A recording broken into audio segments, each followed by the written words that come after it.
Salam, selamat malam. Selamat bertemu kembali dalam acara Renungan Malam GKJ Semarang Timur 25 Oktober 2022. Sebelum bersama kita mendengarkan sabda Tuhan, mari saya hantar di dalam doa. Kami bersyukur kepadamu Tuhan Yesus untuk hari ini yang boleh kami lalui di dalam berkat dan penyertaan-Mu. Kami boleh Tuhan pelihara dan boleh beri kesehatan.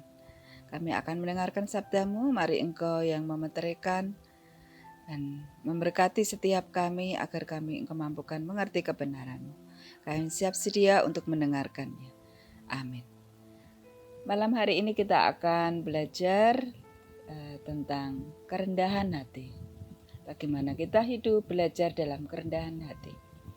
Satu ayat diambil dari 1 Petrus 5 ayat yang ke-6, demikian sabdanya. Karena itu rendahkanlah dirimu di bawah tangan Tuhan yang kuat, supaya kamu ditinggikannya pada waktunya. Saudara, mengapakah sikap kerendahan hati itu perlu dimiliki oleh setiap kita manusia, khususnya orang beriman, di dalam menjalani karya dan hidup kita?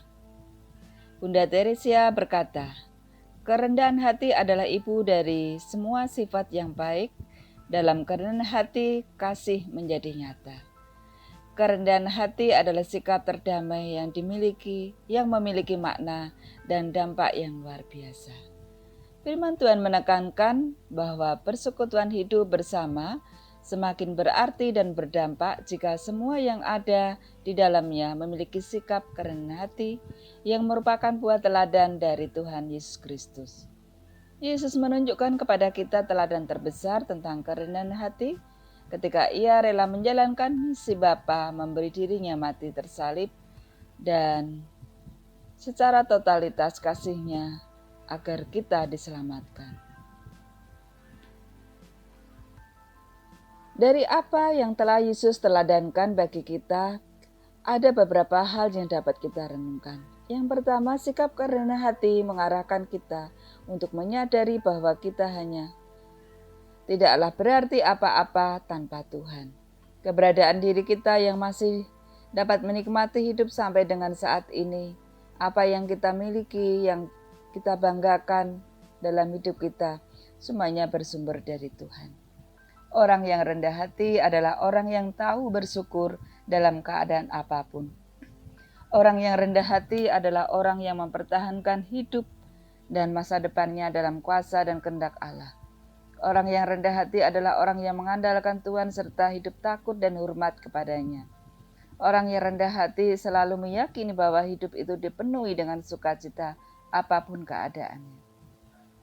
Orang yang rendah hati selalu menaruh pengharapan dalam rencana Tuhan. Yang kedua, dalam menjalankan setiap karya atau pekerjaan. Pribadi yang memiliki sikap kerendahan hati selalu bahwa ia tidak dapat hidup dan berkarya sendiri tanpa kehadiran orang lain. Kehadiran orang lain dalam hidup dan karyanya adalah bagian yang penting yang turut berperan dalam pelbagai pencapaian dan kemajuan. Keberadaan orang lain tidak hanya sekedar ada, atau kita tidak hanya sekedar ada bagi orang lain, tetapi hadir dan memberi arti.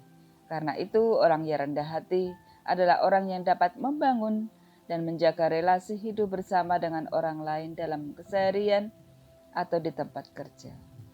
Sikap kerendahan hati itu mengasihi persekutuan kasih, kasih mesra, belas kasih, sehati sepikir, satu kasih, satu jiwa, satu tujuan.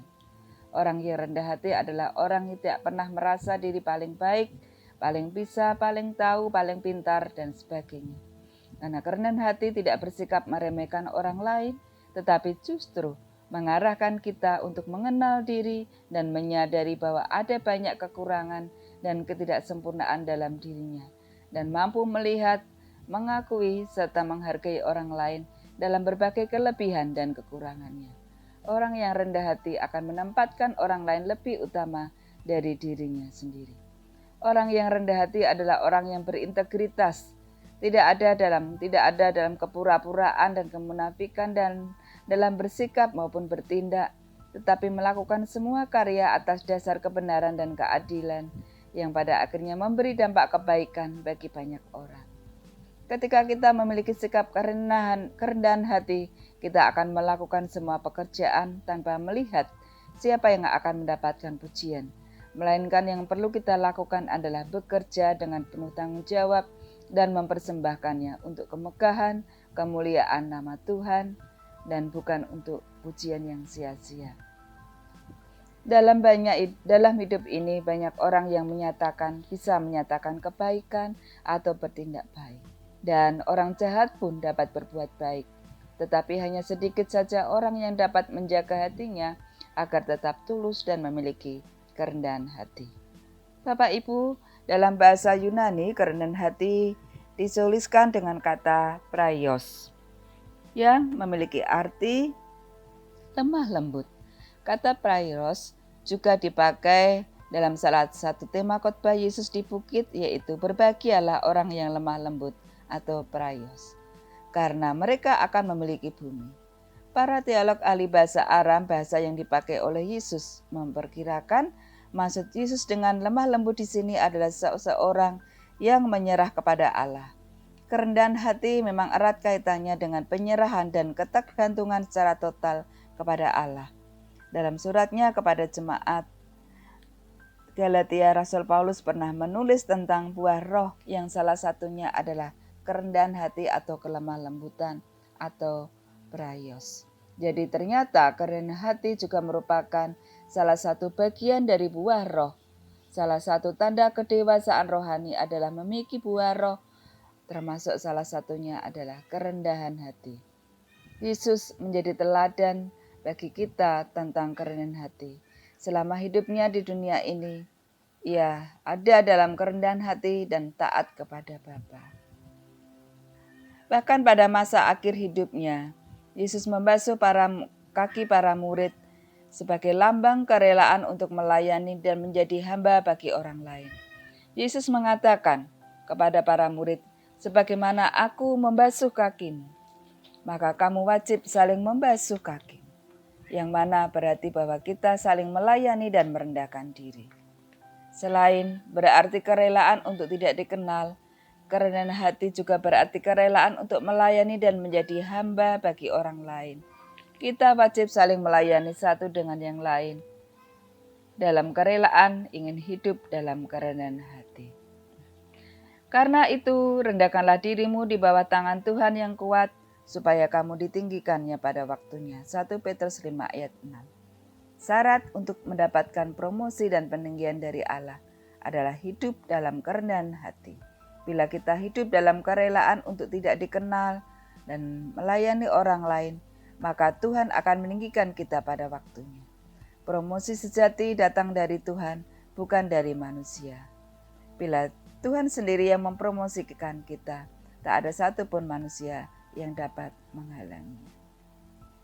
Bapak, Ibu, dan Saudara yang dikasihi Tuhan, selain itu hidup dalam kerendahan hati juga akan membuat kita hidup berhasil dan dipenuhi berkat. Tetapi orang-orang yang rendah hati akan mewarisi negeri dan bergembira karena kesejahteraan yang berlimpah-limpah. Mazmur 37 ayat yang ke-11. Walaupun bangsa kita sedang dirundung krisis yang sepertinya tiada berujung, namun bila kita hidup dalam kerendahan hati, maka kita akan mewarisi negeri ini dan menikmati kesejahteraan yang berlimpah-limpah. Jadi jaminan hidup kita bukan dari manusia, tetapi datang dari Allah yang selalu menepati janjinya. Bapak Ibu yang dikasihi Tuhan, kita sebenarnya semuanya layak untuk binasa karena dosa. Tetapi karena anugerah Tuhan saja kita dibenarkan dan diselamatkan. Semuanya memang karena anugerah, bukan karena kuat kita. Mari kita terus hidup dalam kerendahan hati seperti yang sudah Yesus teladankan. Tuhan memberkati kita. Amin. Mari kita berdoa. Terima kasih Tuhan untuk hikmat-Mu, mengingatkan kami untuk terus berproses dan belajar memiliki kerendahan hati di dalam segenap hidup kami seperti yang telah Engkau teladankan. Berkatilah setiap kami anak-anak-Mu. Kami akan beristirahat, biarlah berkat pelindungan Tuhan menaungi kami. Kami menyambut berkat dan anugerah-Mu di dalam nama Tuhan Yesus. Amin. Demikian renungan malam kita Bapak Ibu, selamat malam. Tuhan Yesus memberkati.